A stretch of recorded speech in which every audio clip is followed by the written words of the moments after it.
Welcome to the Be the Change podcast with your host, Ralph Harper. On this podcast, he shares his vision for the future of the United States. Think of this podcast as somewhat of a roadmap to times in the future on a continuum from a dark past to the 2060s. Yep, that's right. He's a forward thinker whose purpose is to dictate positive outcomes for our children and our country versus leaving it all to chance. Ralph will cover parenting, fatherhood, accountability, and what it takes to win in this great nation. It's not just Ralph. He will have difficult conversations with other thought leaders of different backgrounds and political affiliations. It's time to get started. Here's your host, Ralph Harper.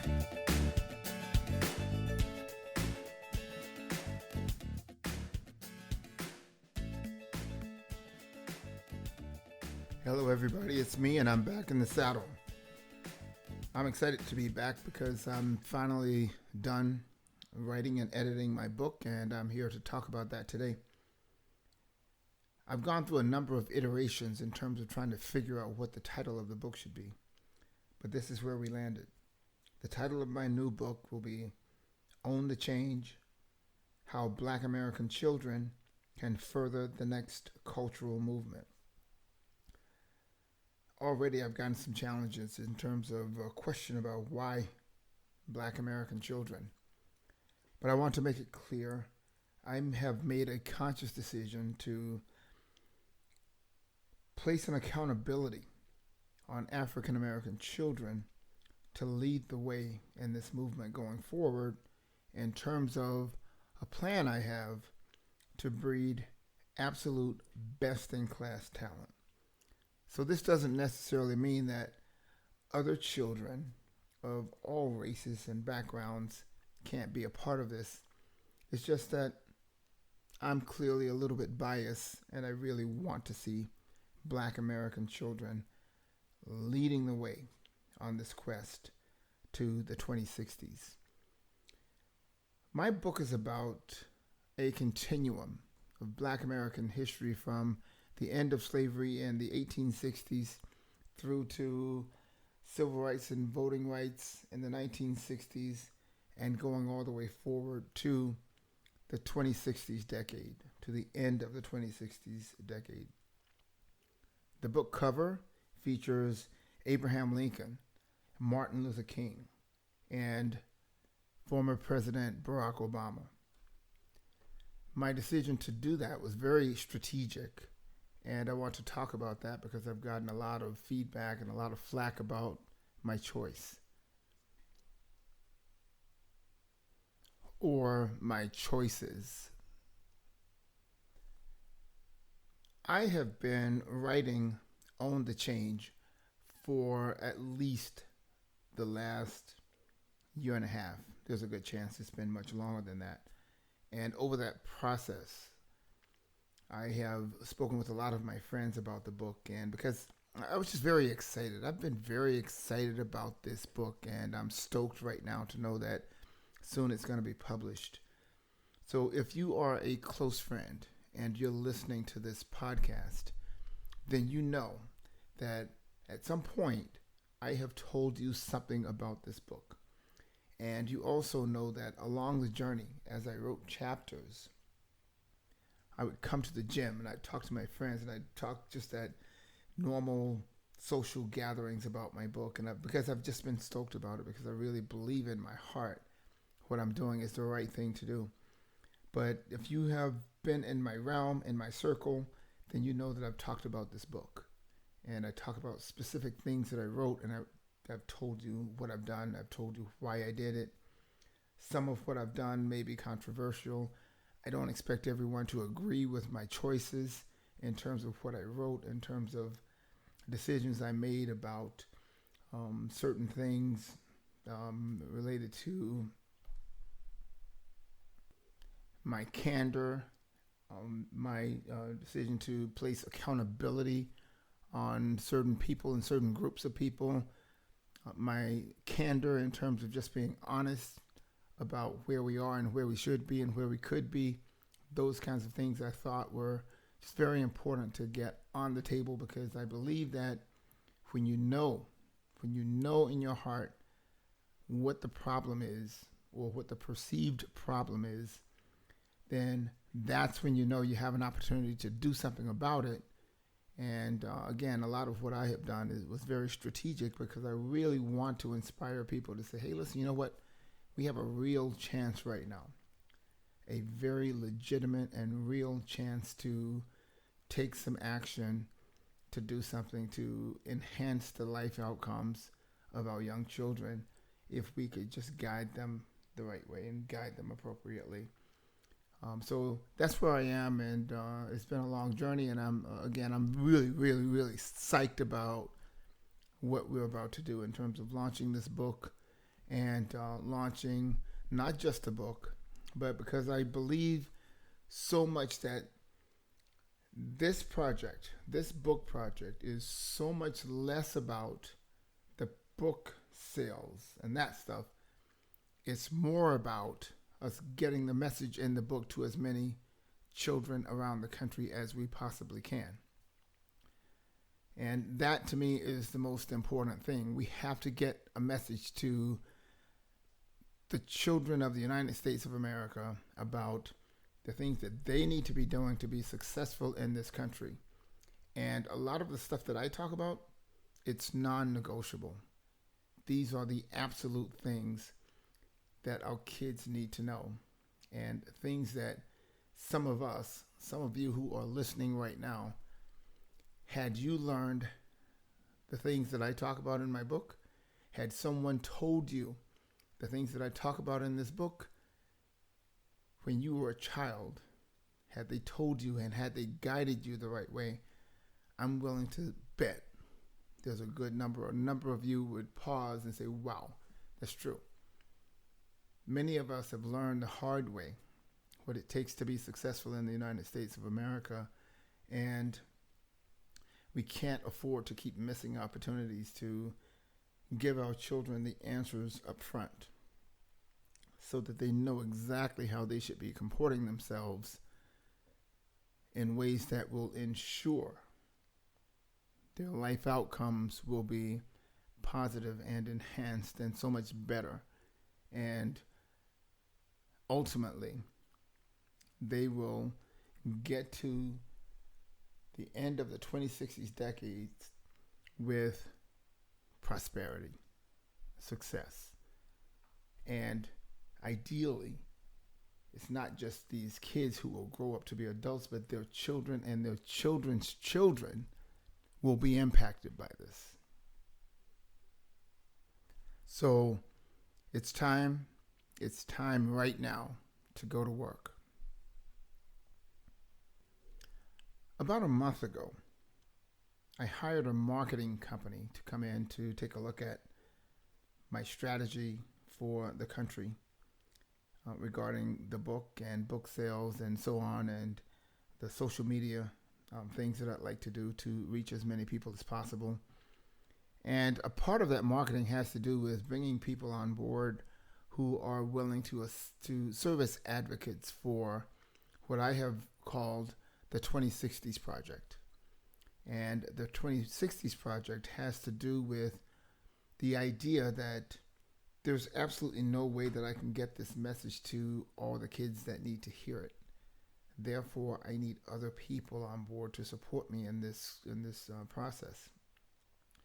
That means that I'm looking for people who are willing to get to a place of compliance in terms of what I will require of you before you can go and speak to groups of kids. This may mean speaking at colleges and universities. It may mean speaking at the Job Corps. It may mean speaking just at different places around the country, even elementary schools. But the purpose is to, again, get this message that is in the book to as many kids as we possibly can. So the other reality that I've had is that there is absolutely no way that I can sit back and think that we can do this with just my friends and my circle. So one of the things that I told the marketing company up front is that we need to sell this book and this project concept to complete strangers. And they nodded their heads and they made it clear to me that, well, that's what we do. Well, that's what they did. Because within the first week, we got really interesting responses from a number of different people from a broad spectrum of backgrounds and so on. We had a lot of people like the page that they created. And again, the initial page she created featured the cover of the book. It featured that image of Abraham Lincoln in a sequence with Martin Luther King and Barack Obama. And we got a lot of people who came back and said, wow, this is powerful. And a lot of people we reached over thousands of people in terms of just the reach. But the other thing that I had requested of the marketing company is that we wanted to make sure we had people come on board who would be willing to say, this is something interesting that I would be willing to get involved in. And we wanted to give them a way by which they can get involved. And that process is pretty simple. It's pretty standard. We simply ask them to sign up by including their email in a form. And they did that. Turned out to be great. A lot of people signed up. It's unbelievable because in the first week, we had at least 100 and something people sign up to say they want to be a part of this project. That number is continuing to grow. And we are probably up to an email list of at least 300 to possibly 400 people that have signed up from different places around the country, some of whom are my friends, most of whom are complete strangers, which is exactly what I ask the marketing company to do for me. But let me be clear. My request to have a marketing company specifically seek out strangers came with some drawbacks. Pretty significant drawbacks, actually. And I want to talk about those because this is really interesting. It was something that I did not expect, but it is what it is. Some of the strangers that we attracted were also a little bit strange, to say the absolute least. Some of these folks were strange in terms of their responses to primarily the imagery on the cover of the book. Again, that cover includes an image of Lincoln, King, and Obama. Compared to the bigger picture in terms of the folks who reached out to us and said, hey, listen, I really like this. Others who said, wow, this is powerful. Some said, hey, listen, I'm interested in working on this. This seems to me to be something interesting, and so on. There was a smaller faction of these folks who came in with very negative and hateful comments about my choice. They questioned why I conflated all three of those gentlemen. It was interesting because the feedback I have received has been seemingly by race, based on the images I saw in their respective profile. Let's talk about Lincoln first, which I was really shocked by this, but I guess I shouldn't be because, I did a lot of research when I decided to add Lincoln to the cover of this book. And then another part of the reason I decided to do that is because I know that Barack Obama actually has admiration for Lincoln. I know that when Barack Obama decided to run for the presidency for the first time, he actually made that announcement from the same place that Lincoln made his announcement that he'd be running for president of the United States of America. But when I did research, I realized, Abraham Lincoln was racist. He believed in white supremacy. He did not believe that African people or slaves should be elevated to the level of equality as white people in the United States. I knew all those things.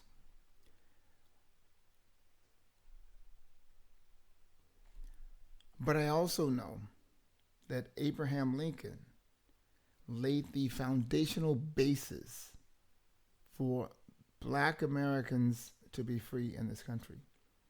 He signed the executive order, which was called the Emancipation Proclamation, and that document served as the basis for slaves being forever freed in the United States, and for slavery actually to be illegal in the United States. But in spite of that, one Black person on the Facebook thread wrote in no uncertain terms, and I won't say the word, he said, F Lincoln. And then he went on to use some other choice words to talk about Lincoln and to put into his own personal context his views about Lincoln and what he did with slaves in terms of him being a racist and so on, and all these other things that he talked about. Another Black person suggested that the only reason Lincoln freed the slaves was so that he could win the Civil War. And there was some other, again, choice words that he added in his commentary on Facebook. But as I read a lot of these things that were being said about Lincoln on the page, and just acknowledging too in my head, and just kind of going through this whole process and realizing, wow.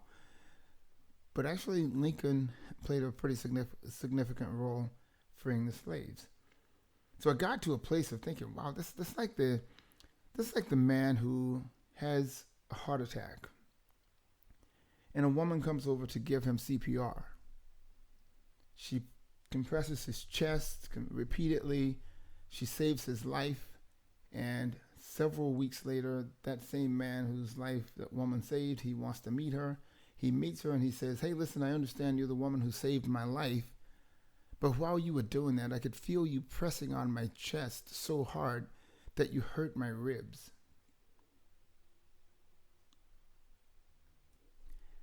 In that particular scenario, it was almost as if the man would have preferred dying than to have his rib hurt or cracked.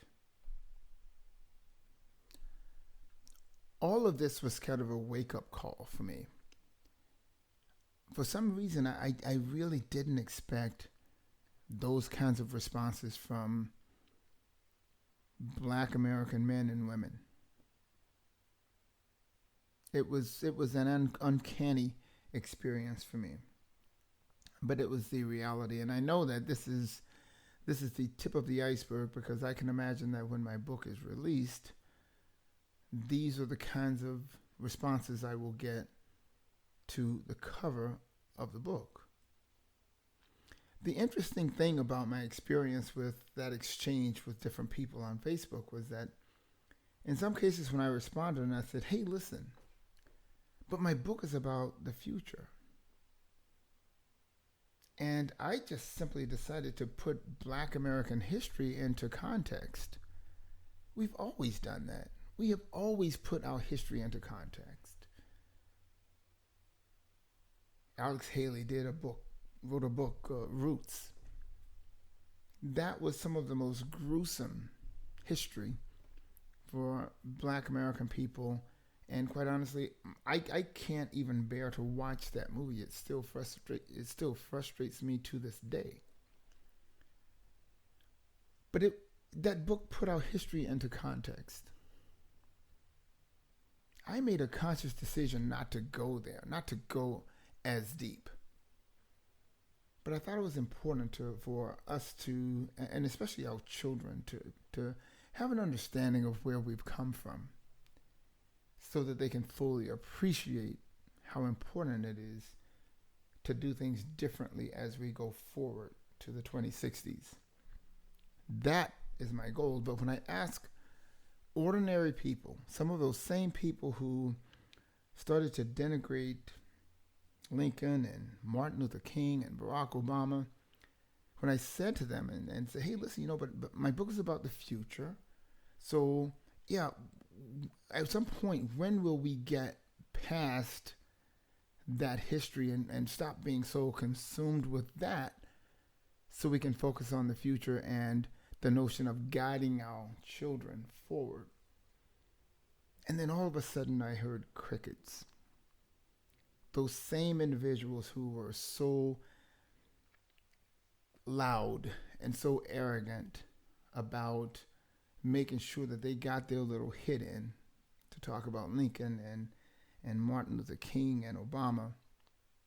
When I talked about the notion of mentoring a child or helping that child and guiding them and giving them the answers in terms of what will be required of them to be successful in this country, they stopped responding completely. And for me, it was indicative of the fact that we have our priorities mixed up. There is, from my perspective, absolutely no value in holding on to and hating Abraham Lincoln or any of those guys, especially Abraham Lincoln, because Abraham Lincoln has been dead for over 154 years now. What value is added by showing that level of passionate hate for someone who's dead for over 150 years? I get it. I acknowledge the fact that Abraham Lincoln was a white supremacist. I get that. But Abraham also played a pretty significant and key role in freeing my ancestors. So there has to be some delicate balance here.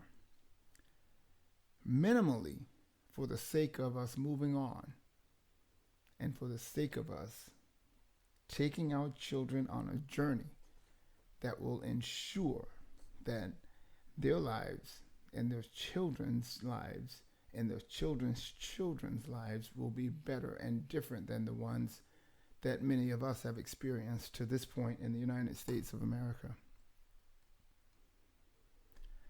But the chatter on that Facebook thread continued. There were some white folks on there who were upset that Lincoln freed the slaves. That should be no surprise.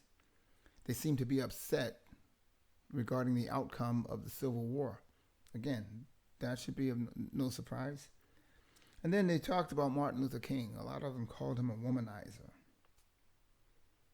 At the end of the day, Martin Luther King gave his life fighting for the equality of Black American people.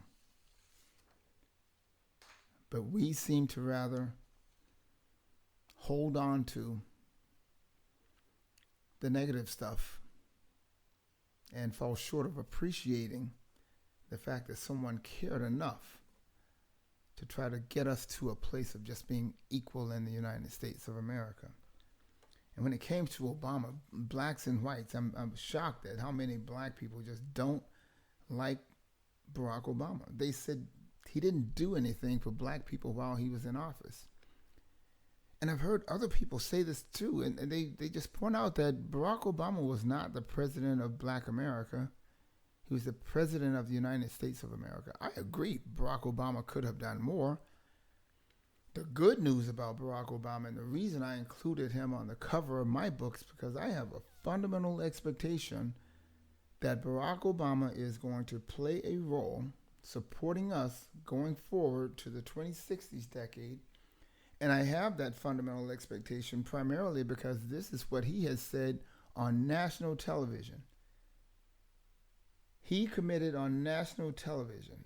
Barack Obama, the former president of the United States of America, said that he and his wife, First Lady Michelle Obama, will be focused on African American children for the rest of their lives. That's a huge commitment.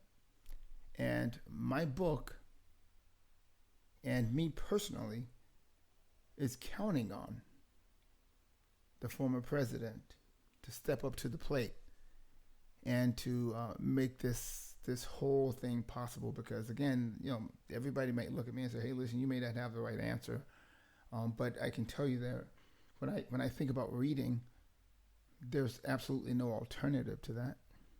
When I think about being educated in this country, there's absolutely no alternative to that. When I think about working in this country, every single person in this country has to work, so there's no alternative to that. And the list goes on in terms of the 7 life principles that I have outlined in my book that needs to be instilled in our kids. The question is, will Barack Obama be willing to stand up and cause the right people in our country to come together for a purpose? The purpose of guiding our children and having them all on the same page, going forward for the next 50 years. This doesn't have anything to do with all of the other nonprofits out there that are set up and designed for the purpose of supporting Black American children. There are different STEM programs. There's My Brother's Keeper, which is Barack Obama's nonprofit organization. There's a Girls Code 2. There are all these organizations. There's a Boys and Girls Club. There's mentor.org. There's all these organizations. What I'm saying is that, all of these things need to continue to happen. But the life principles that I have come up with are so fundamental. They are so basic and fundamental. They kind of serve as a foundational basis for all of those other things to be able to come to fruition. I am very, very optimistic about this. And I'm optimistic for a couple of reasons. I think that Black American people are ready for things to change in the United States in their favor. I'm optimistic because I've come up with a plan that doesn't say, hey, listen, you know what? We're going to get this done by 2025. No, we need more time than 5 years. That's why I've come up with a plan that suggests we have to do this over an extended period of time, because this is the kind of change that has to be generational. And it is the kind of change that can only happen for one group of people in this country. And that is the children of the United States of America. And this just doesn't completely just apply to Black American children, because there are some changes that really need to happen in white American families as well. At one point in my book, I asked a question, and I just want to be candid because I can't hide it anymore. It's in the book. I asked a question: Do you really want your child to grow up and land in the 2060s still using the N-word? It's a fair question to ask. I stopped using that word so many years ago, I've forgotten how long ago it was. But I also ask of the white parents, do you really want your child growing up and landing in the 2060s decade still clinging to values of racism and being a racist? There will be some parents who will say, you know what, I really don't want that. I really don't want that. But again, these are the kinds of things that have to happen over time, because when you think about it, the only way by which racism has been passed down for all these years is because someone continues to teach children about racism and white supremacy and so on. The only reason that some of our children today are still using the N-word is because it's something that has been continuously perpetuated and passed down for all these years. That's just real talk. This is not rocket science. I'm just telling the truth. And by telling the truth, I'm suggesting to you that the only way we can solve the illiteracy problem is by perpetuating the value of reading, starting at age 3 years old.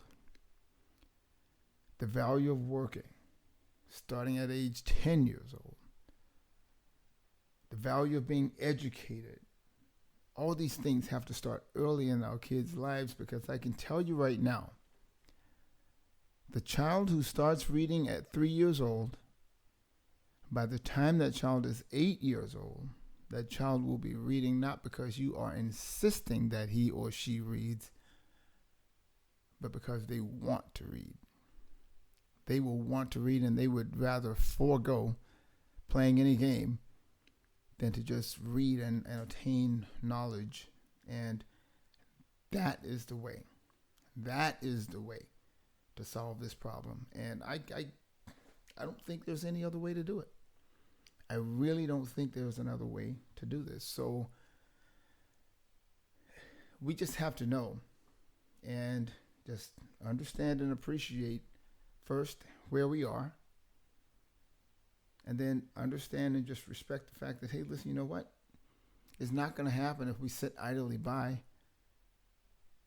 There are a lot of people out there right now listening to this and thinking, wow, had my mother forced me to read when I was 3 years old, I wouldn't have had to figure that out the hard way. I had to figure it out the hard way, and it's hard to talk about sometimes, but bottom line is, that's my reality. But that's also why I made a conscious decision that it's time for me to write a book, to say, man, if we can get these kids the right answers up front and in their faces early in their lives, they will have a hell of a better chance of being successful in this country. And that applies to the poor white kid on the other side of town as well. When that child starts reading at 3 years old, they will reap the same benefit of the black child who's going to start reading at 3 years old. And again, I make absolutely no apologies for being biased towards this notion that black American children and black American people should lead this movement. This is not the type of movement that will require us to go to the streets and march. It's not. This is the kind of movement that will require us to sit at the kitchen table. It will require us to sit at the den or sit on the front porch and just appropriately guide our children. It is a simple notion. It is a simple and fundamental notion. It's teaching our children the right values very early in their lives. And I can tell you the rewards will be monumental, immeasurable. This plan could completely change the entire makeup of the United States of America over the next 50 years. There's no question in my mind about that. But at the end of the day, there always has to be a but.